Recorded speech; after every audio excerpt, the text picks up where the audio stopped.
देशमुख हत्या प्रकरणाची आजची सुनावणी पुढे ढकलली। आता 15 जूनला पुढची सुनावणी होणार आहे। आरोपी विष्णू चाटेचा जामिनासाठी कोर्टामध्ये अर्ज।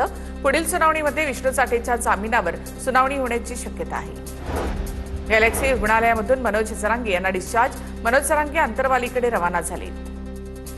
सचिन घायवळला 9 तारखेपर्यंत पोलीस कोठडी। सचिन घायवळ 9 महिन्यांपासून फरार होता। राजस्थानमधून सचिन घायवळ याला अटक करण्यात आली आहे।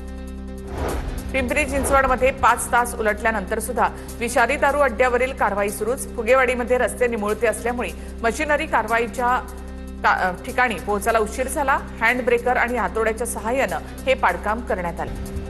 परभणीच्या अन्न आणि औषध प्रशासनाकडनं विविध ठिकाणी छापे। एफडीए कडनं 2 ठिकाणी छापे टाकत 3,47,000चा टोस्ट आणि तेलाचा साठा जप्त।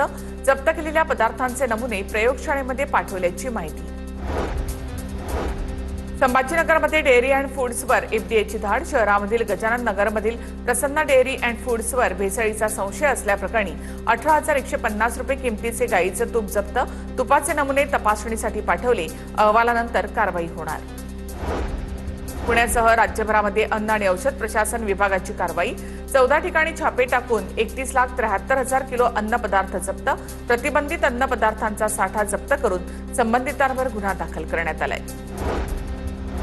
भंडारा म्हणजे शुद्ध हळद म्हणून जाहीर करा। भाजपचे आमदार विक्रम पाचपुतेंची एफडीए आयुक्त तुकाराम मुंढेंकडे मागणी।